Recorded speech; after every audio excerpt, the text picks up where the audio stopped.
Number one, this should come up on the Jumbotron. Life's not easy. Is it up there? Life is not easy. It is not. Don't try to make it that way. Life's not fair. It never was. It isn't now, and it won't ever be. Do not fall into the trap, the entitlement trap, of feeling like you're a victim. You are not. Get over it and get on with it. And yes, most things are more rewarding when you break a sweat to get them. Number two, I love this one. Unbelievable is the stupidest word in the dictionary. Should never come out of our mouths. Think about it. To say, oh, wow, what an unbelievable play. It was an unbelievable book, an unbelievable film, an unbelievable act of courage. Really? It may be spectacular, it may be phenomenal, most excellent or outstanding, but unbelievable? Give others and yourself more credit. It just happened. You witnessed it. You just did it. Believe it. What about the other side of unbelievable? You know, that side when we humans underperform or act out of our best character. For instance, man flies a suicide jet into the World Trade Center. Millions die from diseases every day that we have cures for. Bob the Builder swears that he's going to have your house built by Thanksgiving, and you can't move in until Christmas the next year. Our best friends lie to us, and we lie to ourselves all the time. Unbelievable? I don't think so. Again, it just happens, and it happens every day. Nothing that we Homo sapien earthlings do is unbelievable. And if there's one thing you can depend on people being, it's people. So we shouldn't be surprised. We, us, are the trickiest mammals walking the planet. I'm not worried about the monkeys. I'm worried about you and me. So acknowledge the acts of greatness as real, and do not be naive about mankind's capacity for evil, nor be in denial of our own shortcomings. Happiness is an emotional response to an outcome. If I win, I will be happy. If I don't, I won't. It's an if-then, cause and effect, quid pro quo standard that we cannot sustain because we immediately raise it every time we attain it. You see, happiness demands a certain outcome. It is result reliant. And I say if happiness is what you're after, then you're going to be let down frequently and you're going to be unhappy much of your time. Joy, though, joy is a different thing. It's something else. Joy is not a choice. It's not a response to some result. It's a constant. Joy is the feeling that we have from doing what we are fashioned to do, no matter the outcome.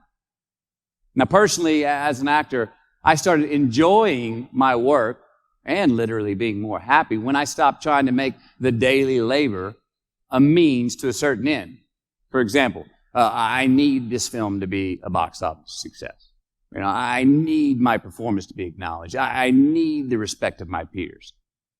All those are reasonable aspirations, but the truth is, as soon as the work, the daily making of the movie, the doing of the deed became the reward in itself for me, I got more box office, more accolades and respect than I ever had before. See, joy is always in process.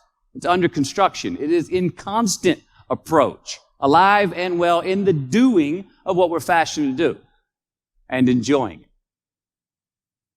Number 4, define success for yourself.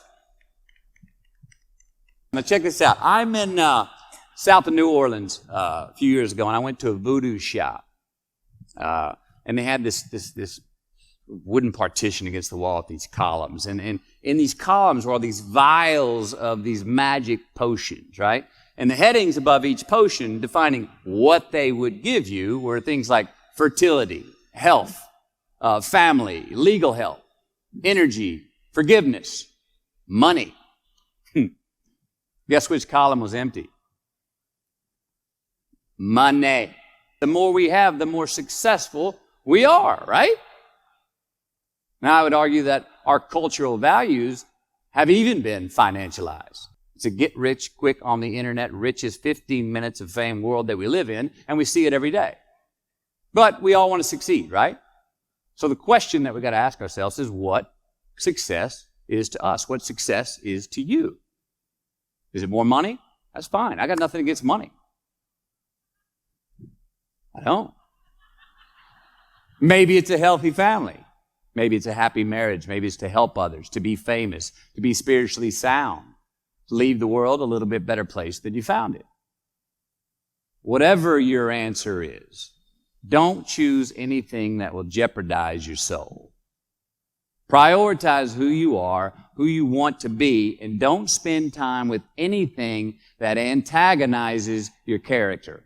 Don't drink the Kool-Aid, man. It tastes sweet, but you will get cavities tomorrow. All right? Life is not a popularity contest. Be brave, take the hill, but first answer that question, what's my hill? Well, for me, it's a measurement of 5 things. We got fatherhood. We got being a good husband. We got my health, mind, body, and spirit. We got career, and we got friendships. These are what's important to me in my life right now. So I try to measure these 5 things each day. For instance, sometimes say my career's rolling. All right, it's way up here in the black, but I see how my relationship with my wife maybe could use a little bit more of my attention. I got to pick up the slack on being a better husband. Get that one out of the red. Or say my spiritual health could use some maintenance. It's down here, but hey, man, my friendships and my social life, they're in high gear, right? I got to recalibrate. Checks and balances. I got to go to church. Remember to say thank you more often. Something. But I got to take the tally because I want to keep all 5 in healthy shape. And I know that if I don't take care of them, if I don't keep up maintenance on them, one of them is going to get weak, man. So first, we have to define success for ourselves. And then we have to put in the work to maintain it. I mean, let's admit it. We've all got 2 wolves in us, a good one and a bad one. And they both want to eat. The best I can tell, we just got to feed that good one a little more than the other one. Here we go. Number 5. Process of elimination is the first step to our identity. AKA, where you are not is as important as where you are. All right, 1992, I got my first job as an actor. 3 lines, 3 days work in a film called Dazed and Confused. All right. All right, all right, all right. So this director of that film, Richard Linklater, he kept inviting me back to set each night, putting me in more scenes, which led to more lines, all of which I happily said yes to. I mean, I'm having a blast. People were telling me I'm good at what I'm doing, and they're writing me a check for $325 a day. I mean, hell yeah, give me more scenes. I love what I'm doing. Well, by the end of the shoot, by the end of the film, those 3 lines had turned into over 3 weeks' work, and it was mine. It was Wooderson's 1970 Chevelle that we went to go get Aerosmith tickets in, man. Yeah, it was badass. Well, a few years ago, I'm watching this film again, and I noticed 2 scenes that I really shouldn't have been in. In one of these scenes, my character Wooderson, I exit screen left to head somewhere, and then I re-enter the screen and to double check if any of the other characters wanted to go with me.